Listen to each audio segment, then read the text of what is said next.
Hello, crisis. Most people think an existential crisis has to do with the question of who am I? And it's not that that is not a valid question. Who am I is a question that you should keep doing and you should keep repeating over the course of all your life. Not only you evolve, you also might be a never-ending tunnel of things to find out about yourself, but maybe not. But an existential crisis, it has more to do with what am I here for? What was I made for? What are we here to do? What was I made for? If we try to think about this question is implying more of a function. What are we here to do? And this question is a little bit masculine, culturally, Western culturally masculine in its formation, because one might say that I am here to do something. I am here to be something. I am here to achieve something. But then we need to decide, and this is it should be an individual challenge. We need to decide if these questions are answered by us or are answered by a religion, a political affiliation, your family. All these groups that tell you what you should be. All these groups that tell you what you are as well.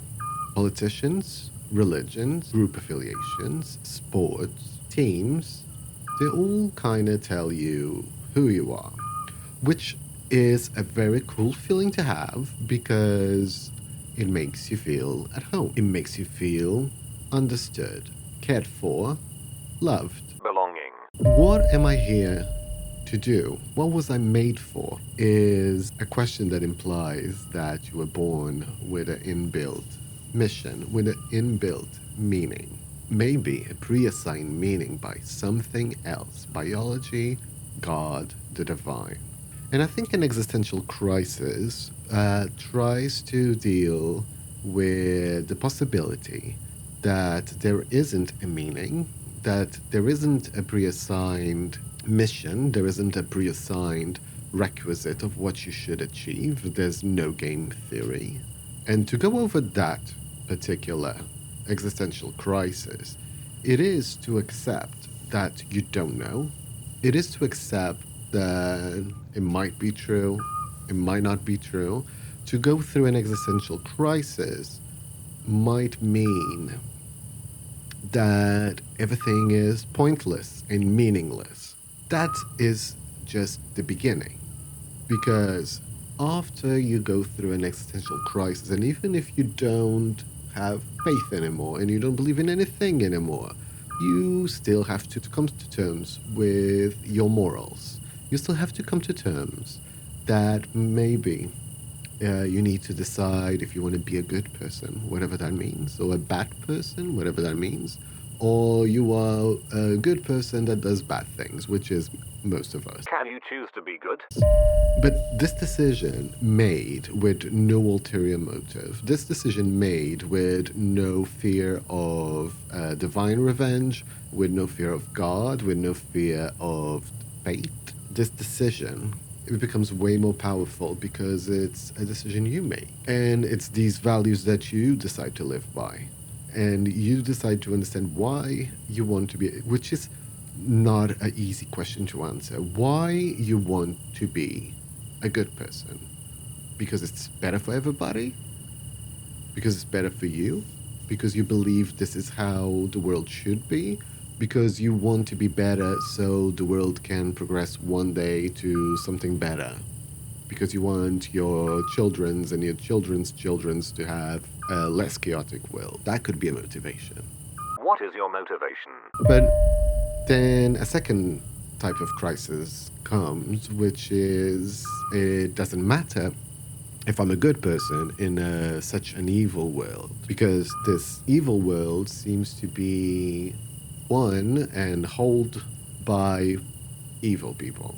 It seems to be controlled by the worst of us. And you might think, what's the point? Might as well be like them.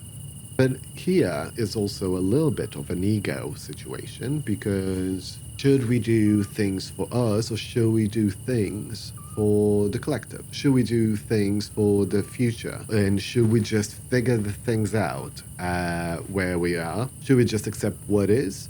And we keep showing up every day with a fight, might not live to see the benefits of our good personhood.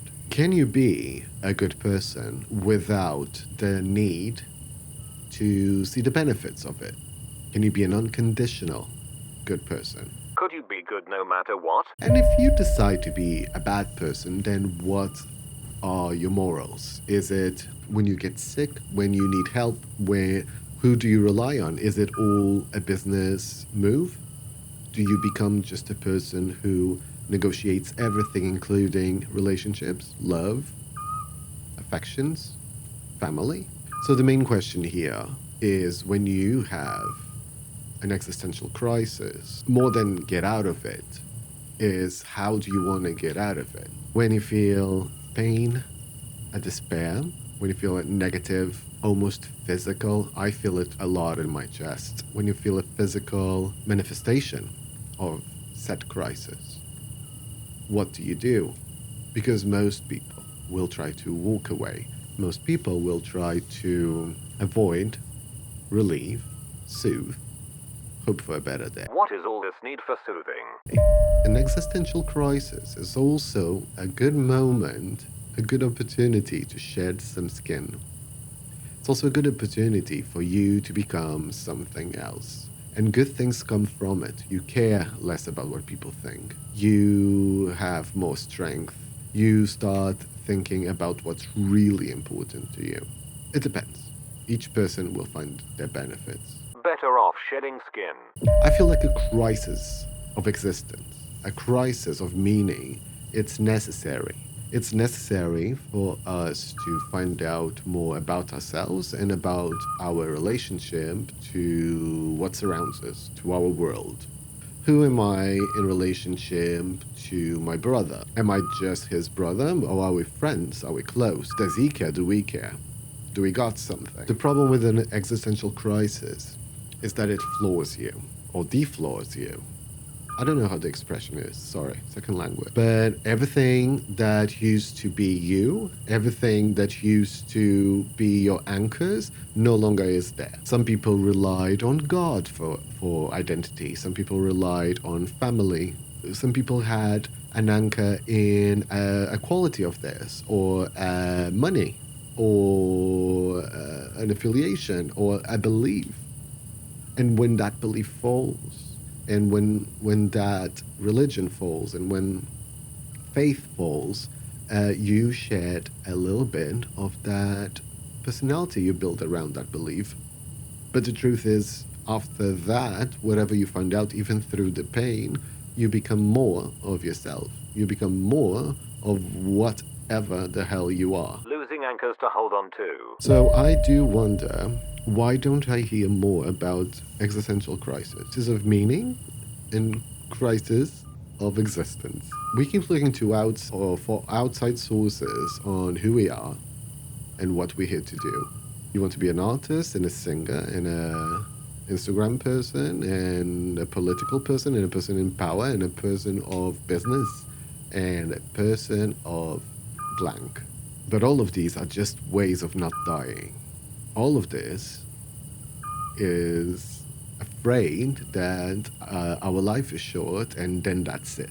We try to look like immortals on Earth because we know we are not. We try to cheat death because we know we can't. We decide to believe in religions and superstitions and each other's lies because it's easier, it's soothing to pretend that somebody knows the answers. It's easy to pretend that a man knows the answers, knows what existence is, and then you take all your knowledge from it, but deep down inside we all know that we're all in the dark. Nobody actually knows anything. We are all just these animals floating in space.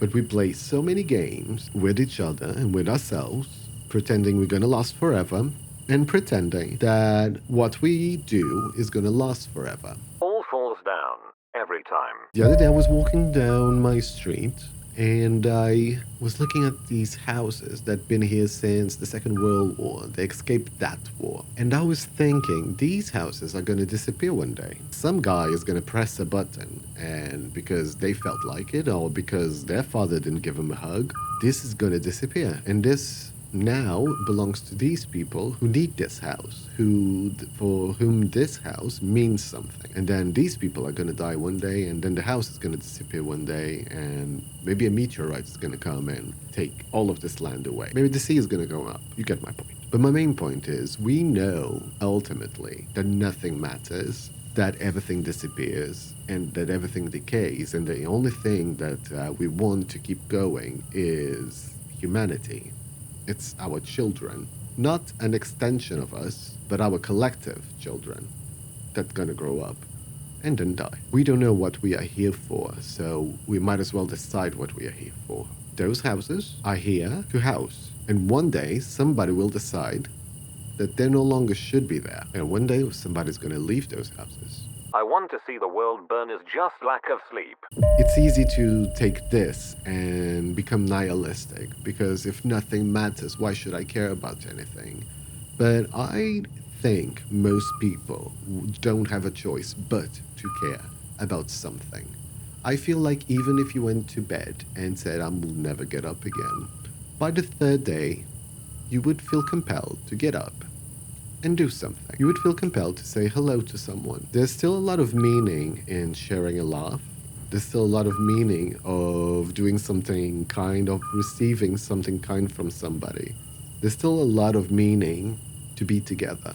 There's still a lot of meaning from being together. Hope, hope, hoping, hope. I always like to say to myself that nihilism is for fools, nihilistic is for the weak, nihilism is for the ones that are poor of spirit. And I think nihilism would be just a phase that you can grow out of. I don't think nihilism is a natural state to be in.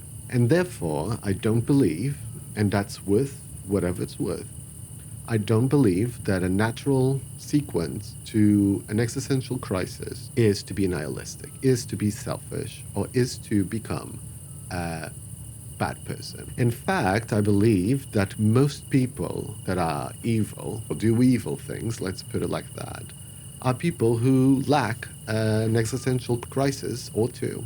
So I say that an existential crisis might save us. We just have to be willing to go through with it. Thank you. Bye. Goodbye, Antonio.